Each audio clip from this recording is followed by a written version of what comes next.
Gandang umaga, mga katinay! For today's video, nagplano ako na pupunta na ngayong araw sa sementeryo. At bago ako umalis, ipinatulog ko muna si Aling Maliit. At nagdala ako na magagamit ko sa paglilinis, kagaya ng walis. Diba ang haba? Bukod sa walis, nagdala din ako ng basahan, kaunting tubig, at saka yung ipipinta ko sa nicho. Sigurado kasi akong nabura na yung pintura sa nicho ng anak ko, mga katinay. Jackpot mga katinay, may dumaan agad na motor kaya nakasakay na kami ni Kulot, yung pangalawa kong anak. Ang ganda pa ng ngiti na dyan. Gustong gusto na talaga kasing sumama pupunta ng sementeryo. Yun nga mga katinay, hindi namin namalayan na maya't miyay nasabayan na kami. Nadaanan pa namin yung school ng anak ko sa elementarya. Since Sabado ito, walang pasok, kaya wala masyadong tao. At kapag may pasok, nandyan lang kami mga nanay sa harap ng school nakatambay naghihintay sa aming kindergarten. At yun na nga, dumating na kami sa sementeryo mga katinay. At napansin ko mga katinay na malaki na ang pinagbago ng aming sementeryo. Pinaganda siya at nagkaroon pa ng landscape sa labas. Katulad nito mga katinay. Hayan mga katinay, pumasok na kami. At habang papasok kami, napansin ko na wala pagkaanong tao. Nung araw ding yon. Pero malinis at nakapintura na yung ibang nicho. Malapit na kami.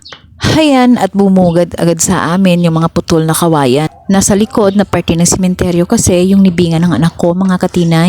Hayan at dahil sa makakalimutin na ako mga katinay, naiwan ko yung walis sa bahay. Kaya naghahanap ako kung may walis sa paligid na magagamit ko sana. Pero dahil sa wala akong mahanap, wala akong choice kundi nagsimula na lang akong maglinis sa lapida. Mabuti na lang at may dala akong basahan at kaunting tubig mga katinay. Pansin nyo, 2 lapida ang nakalagay sa puntod ng aking anak mga katinay. Libingan kasi ito dati ng lolo ni Mister. Nagkataon kasi na noong namatay yung anak ko, wala kami talagang kapera-pera pambili ng lupa na paglilibingan sa kanya. So dito na lang namin siya inilagay katabi ng mga buto ng lolo niya. Maya't maya pa may dumating naman na bumisita din sa puntod ng mga mahal nila sa buhay. At ang layo pa na pinanggalingan nila mga katinay, sa Negros pa sila galing. Umaga pa lang umalis na daw sila doon. Anak niya kasi ang namatay mga katinay. At dito na rin inilibing sa mina. Nung nasigurado kong malinis na ang pagpipinturahan ko at ang kanilang lapida, nagsimula na akong magpintura mga katinay. At habang nagpipintura ko mga katinay, imubalik sa alaala ko yung nangyari sa anak ko noon. Napakasakit isipin na nang kaisa-isa kong anak na lalaki, wala na.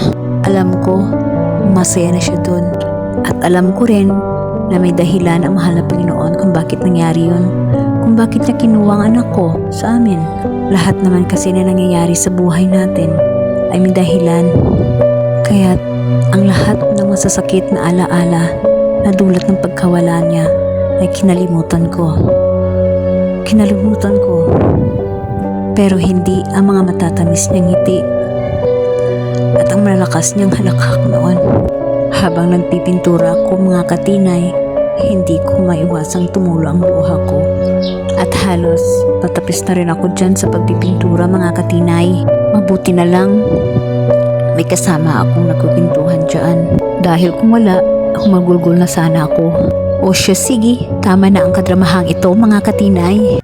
Halos patapos na ako dyan at nakita ko patapos na rin yung nagpipintura sa taas. At syempre dahil mataas, kinakailangan pa niyang umakyat ng hagdan para naman maabot niya yung puntod ng kanyang magulang at mapinturahan na rin. Mabuti na lang at nasa ibaba na bahagi yung puntod ng anak ko. Kaya hindi masyadong mahirap linisin at mapinturahan. Mabuti na lang at wala masyadong basura na nakatambak sa harapan ng mga libingan. So nung matapos ko ng pinturahan ang lahat-lahat, nagpaalam na kami. At babalik kami sa mga susunod na araw. Magsisindi ng kandila at magdadala na rin ng mga bulaklak. Hanggang sa muli mga katinay, salamat sa panunood.